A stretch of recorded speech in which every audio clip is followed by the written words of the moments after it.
Bless mega Bible quiz 2026 episode 89 answer revealing വീഡിയോയിലേക്ക് എല്ലാ പ്രിയപ്പെട്ട പ്രേക്ഷകർക്കും സ്വാഗതം.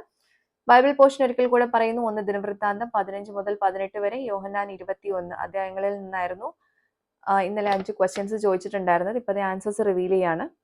ആദ്യത്തെ ക്വസ്റ്റ്യൻ ഇതായിരുന്നു: പരിശുദ്ധ അലങ്കാരം എന്നും അർത്ഥമുള്ള ഒരു പദം ഏത്? ഇതായിരുന്നു ആദ്യത്തെ ചോദ്യം. ഉത്തരം വിശുദ്ധ ഭൂഷണം. 1 ദിനവൃത്താന്തം 16:29 ഈ ഉത്തരം നമുക്ക് കാണാൻ പറ്റുന്നത്. ഓക്കെ. രണ്ടാമത്തെ ചോദ്യം ഇതായിരുന്നു: മനുഷ്യർക്ക് മുതുകിലുണ്ടാകുന്ന വളവിന് പറയുന്ന ഒരു പേരും പാഠഭാഗത്തിലെ ഒരു സ്ഥലപ്പേരും ഒന്നാണ് എങ്കിൽ സ്ഥലപ്പേര് എഴുതുക. ഇതായിരുന്നു ചോദ്യം. ഉത്തരം കൂന്. 1 ദിനവൃത്താന്തം 18:8 ഇതിലായിരുന്നു ഉത്തരം ഉണ്ടായിരുന്നത് കേട്ടോ. മൂന്നാമത്തെ ക്വസ്റ്റ്യൻ: പെട്ടകം ചുമക്കുന്നവരിൽ മിടുക്കൻ അല്ലെങ്കിൽ കാര്യപ്രാപ്തിയുള്ളവൻ ആര്? ഇതായിരുന്നു ചോദ്യം. ഉത്തരം കെനന്യാവ്. 1 ദിനവൃത്താന്തം 15:22 ഈ ഉത്തരം നമുക്ക് കാണാൻ പറ്റുന്നത് കേട്ടോ. നാലാമത്തെ ക്വസ്റ്റ്യൻ: പ്രഭാത ഭക്ഷണത്തിന് ശേഷം യേശു പത്രോസിനെ 3 പ്രാവശ്യം വിളിച്ച പേരെന്ത്? ഉത്തരം യോഹന്നാന്റെ മകനായ ഷീമോനെ.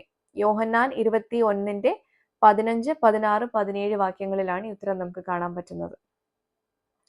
അഞ്ചാമത്തെ ക്വസ്റ്റ്യൻ ഇതായിരുന്നു: മുൻപ് ഭരിച്ചിരുന്ന വ്യക്തി അല്ലെങ്കിൽ മുൻപുള്ള ഭരണാധികാരി എന്നർത്ഥമുള്ള ഒരു പദം പാഠഭാഗത്തുണ്ട്. ബൈബിളിൽ ഒരു പ്രാവശ്യം മാത്രം രേഖപ്പെടുത്തിയിരിക്കുന്ന ഈ വാക്ക് ഏത്? ഇതായിരുന്നു ചോദ്യം. ഉത്തരം മുൻ വാഴ്ചക്കാരൻ.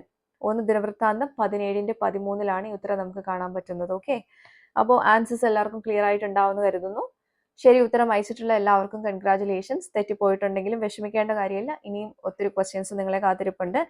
അടുത്ത ബൈബിൾ പോർഷൻ പറയുന്നു. 1 ദിനവൃത്താന്തം 19 മുതൽ 22 വരെ, അപ്പോസ്തല പ്രവൃത്തികൾ 1-ാം അധ്യായം. ഇതാണ് അടുത്ത പോർഷൻസ്. അപ്പോൾ നല്ലോണം വായിച്ച് റെഡി ആയിട്ടിരുന്നോളൂ. അടുത്ത ക്വസ്റ്റ്യൻസുമായിട്ട് നമുക്ക് വീണ്ടും കാണാം. Till then it's me Angel signing off. Bye and take care.